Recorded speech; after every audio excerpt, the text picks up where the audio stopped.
Gini ya, saya berpikir gini, memang untuk meyakinkan seseorang yang punya prinsip yang sudah cukup lama dia pegang, itu nggak mudah. Benar banget. Kalau kita berbicara misalnya orang tua kita adalah orang tua yang sedikit tradisional gitu ya, yang menganggap bahwa pekerjaan yang normal itu ya adalah pekerjaan yang ini. Nah itu agak sulit. Satu-satunya cara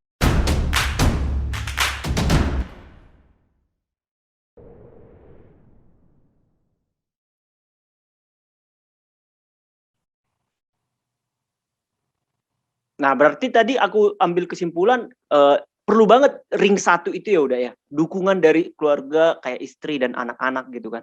Nah, ada hal yang menarik lagi ini yang aku amati gitu ya Bapak Uda ya. Aku melihat Bapak Uda itu enggak seperti orang tua kebanyakan.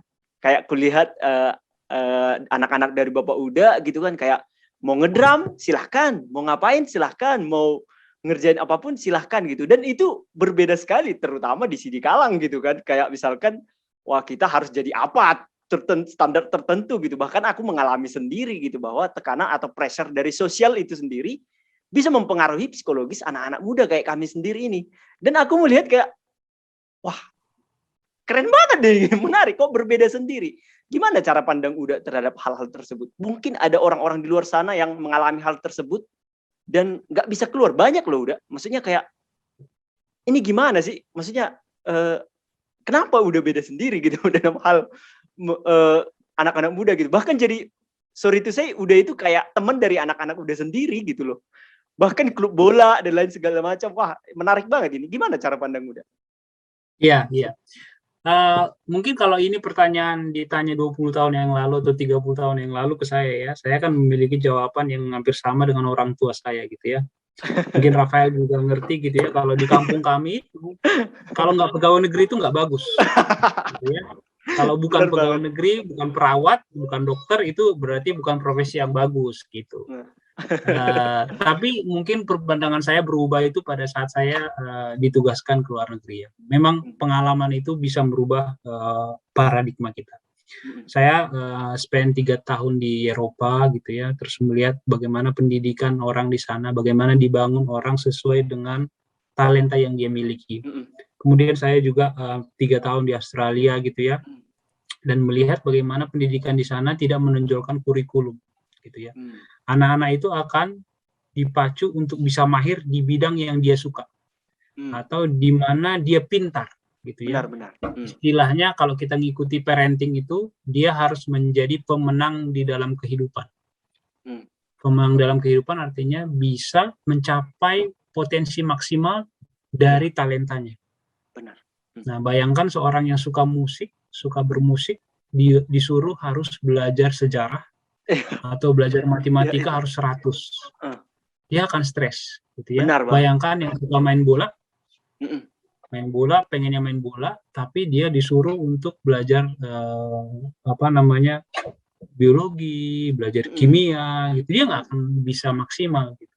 Nah, di mana dia pintar, itulah yang dikembangkan. Itu yang saya dapat dari pengalaman. Dan itu saya terapkan ke anak-anak kami gitu ya. Kami mengencourage mereka, yang 2 ini paling tidak, yang SMA dan SMP ini, kami encourage mereka supaya mereka menemukan talenta mereka di mana. Talenta mereka memang bermusik, ya sudah, kembangkanlah musik itu. Kalau talentanya ngutak-ngatik program komputer, ya silakanlah di sana gitu. Saya melihat justru itulah yang membuat mereka menjadi pemenang di dalam kehidupan tadi, bukan orang yang memenuhi keinginan orang tua. Nah, saya dibukakan juga ya, karena sebenarnya manusia ini kan yang menjalani kehidupan adalah dia sendiri, bukan orang tuanya gitu. Nah, bayangkan dulu misalnya kita waktu kecil dibilang orang tua kita harus jadi dokter gitu. Jadi kalau di kampung kan cita-cita jadi dokter, jadi guru, polisi, dan tentara gitu kan. Iya. Sementara kita nggak memiliki passion di sana. Dan saya bersyukur hari ini saya nggak jadi dokter gitu kan. Karena apa? Aduh, dokter itu kerjanya capek gitu kan, mendingan sekarang bisa ngajar gitu, bisa ngobrol-ngobrol. Jadi itu mungkin ya, jadi saya banyak belajar parenting juga. Jadi setiap hari itu harus belajar bagaimana untuk memaksimalkan potensi anak, termasuk menjadikan mereka sebagai teman. Nah, kalau kita menjadikan mereka sebagai anak, maka komunikasi kita akan terbentur. Benar banget dah, benar banget. Iya, dia akan segan kan ngomong kita sesuatu yang ya karena kita orang tua kita gitu. Tapi kalau teman, Ya, dia bisa ngomong apa aja. iya benar. Itu kami rasakan juga dah. Ini aku sampai merinding banget gitu. Kita sebagai anak juga sebenarnya pengen banget jadi sahabat dari bapak kita. Tapi nggak tahu entah kenapa itu bisa jadi suatu barrier gitu. Jadi kayak, aduh, ya udahlah gitu jadinya. Padahal kita pengen banget sebenarnya. Nah, itu dia yang mau ini bahkan nggak 1, 2, 3 teman-temanku yang mengalami. Bahkan banyak banget, bahkan mayoritas. Itu tadi udah kan ngasih sudut pandang dari sisi orang tua ya Bapak udah ya. Dari sudut pandang orang tua. Nah, kami dari sudut pandang anak ini gimana sih memulainya udah? Karena terkadang kita ngasih pendapat dan juga ingin menyampaikan isi hati kita juga udah diblok duluan gitu, untuk curhat gitu udah diblok duluan, bahkan untuk mengutarakan pun udah takut duluan dari awal gitu. Nah, mungkin teman-teman Sobat Universe di sini juga sedang mengalami itu saat ini gitu. Kira-kira saran dari Bapak Uda sebagai orang tua yang mau menempatkan diri sebagai posisi anak, itu kami harus gimana sih Uda untuk menjelaskan itu? Karena sebelum kita menyampaikan pendapat pun mungkin udah dimarahin duluan gitu. Udah, kamu tahu apa sih? Kayak gitu misalkan kan. Kami yang udah lebih berpengalaman misalnya kayak gitu. Nah, itu gimana sih? Ya, Padahal zaman ini kan berubah terus. Zaman kan berjalan terus gitu. Itu saran dari Uda gimana kira-kira buat teman-teman Sobat Universe yang aku yakin banget mayoritas kayak gitu. Karena udah banyak banget kutemukan teman-temanku kayak gitu. iya. Jadi dalam hubungan antara orang tua dan anak ada 2 kata kunci sebenarnya yang harus saling dilakukan gitu ya. Dan keduanya harus melakukan bagiannya masing-masing, baik itu orang tua maupun anak. Kata kunci yang paling utama untuk anak-anak itu adalah respect. Jadi in any case, dalam segala hal, anak itu harus respect orang tuanya. Respect dalam arti menghargai dia sebagai orang yang paling tidak menafkahi, kalau masih dinafkahi, orang yang sumber nasihat, teladan. Nah, kalau orang di-respect, nah ini timbal baliknya, kalau kita menghormati seorang lain, apa yang akan kita terima dari orang itu? Itu sekali lagi manusia normalnya akan memberikan yang namanya kasih. Iya. Atau respect dalam bentuk yang lain gitu ya. Karena orang tua itu tugasnya itu mengasihi anak. Nah, kalau nah itu tergantung. Jadi mana yang duluan itu dua-duanya akan saling maksimum gitu. Kalau kasihnya banyak, respect-nya tinggi. Kayak hubungan suami istri sebenarnya. Jadi kalau respect-nya juga tinggi, maka kasihnya juga akan tinggi. Nah, itulah yang membangun komunikasi yang terbuka. Nah, dalam beberapa hal kita harus memang menyadari ada handicap di orang tua kita. Kalau pola pikirnya masih pola pikir yang saya bilang menganut paradigma yang lama lah ya, karena anak itu harus diberitahu gitu, bukan teman berdiskusi. Agak sulit memang untuk memulai. Iya. Tapi saya percaya bisa dilakukan. Ya tadi itu, dengan kita menempatkan orang tua kita dengan full respect. Jangan salah loh, mungkin pendidikan orang tua kita lebih rendah daripada kita. Rafael udah S2 misalnya gitu. Tapi jangan salah loh, orang tuanya Rafael itu hidup 2 kali lebih lama dari Rafael. Atau mungkin hampir 3 kali misalnya bagi teman-teman Sobat Universe yang lain. Artinya pengalaman hidupnya itu nggak bisa dibeli di sekolah. Iya. Nah, itulah yang kita respect. Kalau kita sebagai anak pengen orang tua kita berubah, ya kita bisa berubah duluan dong. Kita bisa bilang, I love you dad, I love you mom, I have a problem. Bisa nggak kita ngomong baik-baik kayak gini? Saya rasa akan bisa berubah sih. Tapi jangan underestimate orang tua kita sekali lagi. Apapun level pendidikannya. Apapun level pendidikannya, mereka jauh lebih pintar dari kita dalam segi pengalaman. Mungkin nggak secara teknis ya, tapi saya membahas prinsipnya. Benar banget. Nah, jadi kalau misalkan aku bisa sharing udah nggak sedikit memang dari antara kami, angkatanku lah aku bilang ya udah, angkatanku bahkan mungkin ke bawah, karena aku ke atas aku kurang tahu. Tapi dari angkatanku ke bawah, sobat-sobat Universe di sini itu ada juga beberapa yang istilahnya curhat, dan juga aku lihat kayak istilahnya di luar mereka terlihat sangat kuat, tapi di dalam itu mereka sebenarnya dua-duanya pengen membanggakan. Misalkan dari anak pengen membanggakan orang tua, dari orang tua pengen anaknya yang terbaik. Dua-duanya sebenarnya didasari dengan itu sebenarnya. Tapi entah kenapa banyak banget yang sampai ke titik depresi, bahkan membenci orang tua dan lain sebagainya. Bahkan nggak sekedar membenci, bahkan pengen lost contact dan lain sebagainya. Dan itu nggak cuma satu atau dua gitu. Dan pendekatan-pendekatan yang istilahnya mereka lakukan pun banyak yang istilahnya udah mulai ke mama duluan gitu dan lain sebagainya gitu. Bahkan teman sekuliahku pun ada yang kayak gitu udah. Nah gitu, jadi orang-orang kayak gini, istilahnya teman-teman kayak gini itu udah mulai kehabisan cara. Bahkan jujur, aku dulu waktu memulai bisnis pun sebenarnya ada penolakan dari orang tua gitu untuk memulai jualan di kampus, nitip-nitip barang dan lain sebagainya. Nah, tapi kira-kira tahap paling awal tadi kan udah cerita respect. Oke, respect. Nah, untuk memulai talk itu atau untuk memulai pembicaraan itu kira-kira ada strategi khusus nggak udah? Misalkan untuk head to head gitu ke orang tua. Aku sebenarnya pengennya gini loh, Pak. Mak, aku pengen gini loh. Aku mau mulai ini loh sebenarnya.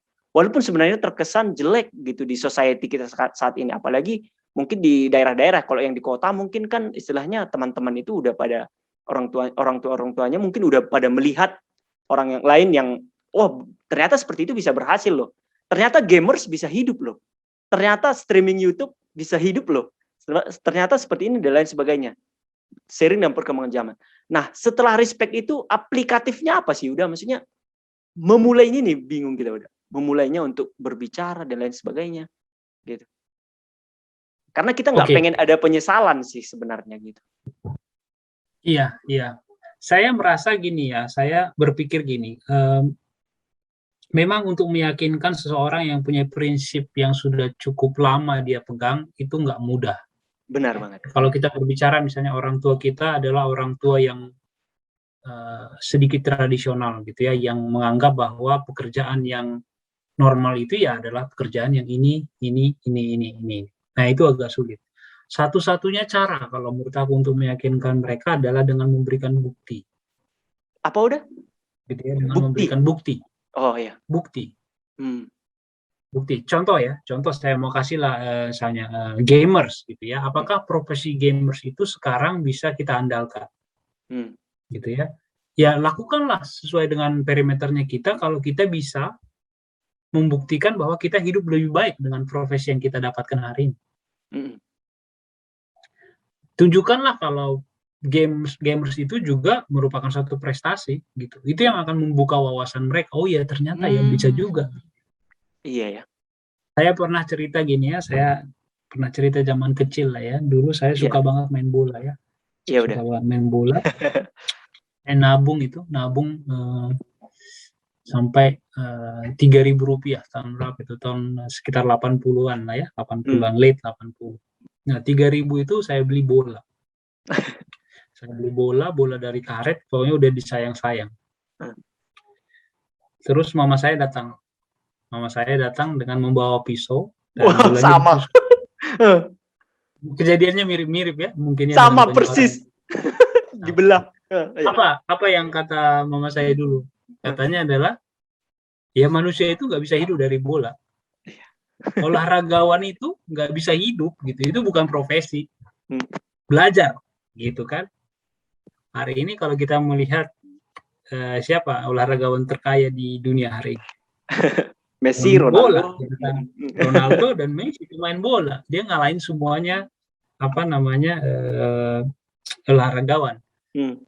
Oke lah, kita bisa bilang itu kan di luar negeri. Gimana dengan di Indonesia gitu? Sekarang sepak bola di Indonesia itu udah industri. Sudah industri gitu.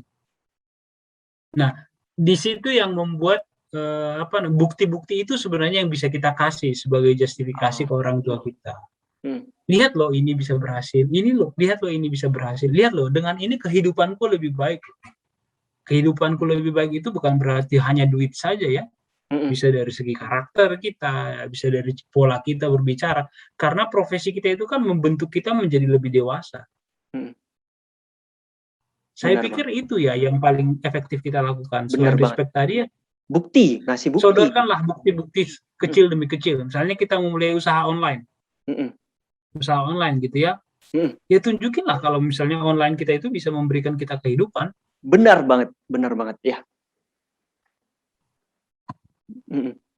Gitu Bang Rafael. Iya. Nah, itu tadi kan dari sisi kami ya anak-anak muda gitu, udah banyak banget lah istilahnya yang kita dapat, mulai dari kita respect orang lain, respect orang tua, respect bos dan lain sebagainya. Lalu kita menunjukkan bukti-bukti terkait dengan mimpi-mimpi besar kita itu. Jangan pula bermimpi ya hanya tidur gitu. Bermimpilah dengan mata terbuka gitu kan, dengan cara memberikan bukti-bukti kayak gitu. Nah, aku mau telusuri lebih lanjut lagi udah nih. Udah kan istilahnya tadi udah hampir kepala 4 akhir katanya gitu ya udah ya. Nah, kira-kira ada nggak regret udah? Maksudnya ada nggak penyesalan terbesar apa sih yang udah rasakan saat ini? Gitu. Ada nggak penyesalan udah yang terbesar dari dulu sampai sekarang gitu, apapun gitu? Oke, saya sangat menikmati dan bersyukur atas kehidupan saya ya. Jadi kalau ditanya ada hal yang disesali nggak, saya nggak ada menyesali satu hal gitu ya. Hmm. Tapi kalau berandai-andai gitu ya, berandai-andai apa sih yang pengen kamu perbaiki dari kehidupanmu yang dulu gitu ya. Saya mau cerita dulu ya. Waktu Gak apa-apa saya udah. tingkat 1 di ITB itu, TPB itu, saya merasa pelajaran di TPB itu tahap persiapan bersama ya. Kalau di ITB tahun pertama dia belajar fisika dasar, matematika, terus kimia dasar. Itu gampang banget buat saya dulu gitu ya. Karena waktu di SMA itu saya lumayan pinter lah Jadi saya menganggap gini ternyata di TB gitu ya. Gini tuh ternyata pelajaran tingkat 1. Jadi saya anggap remeh gitu. Sehingga pada saat memasuki tingkat kedua saya udah terbiasa dengan pola pelajaran yang nggak serius gitu ya. Jadi kaget juga. Jadi pada saat masuk jurusan itu nilai saya jelek banget di semester 3. Nah itu mungkin kalaupun ditanya penyesalan itu karena tadi itu saya menganggap bahwa nggak perlu belajar sungguh-sungguh gitu di tingkat 2 itu, sehingga saya nggak bisa cum laude gitu, kira-kira gitulah ya. Pada akhirnya itu sih yang paling saya regret dari perjalanan kehidupan saya kali ya. Tapi kan saya tetap bersyukur karena ya dengan itu saya memiliki kehidupan real ya. Saya berusaha terus akhirnya IP-nya bagus dan pada saat saya menyelesaikan sekolah S2 pun saya udah tahu nggak boleh main-main nih. Dari awal harus digaspol gitu.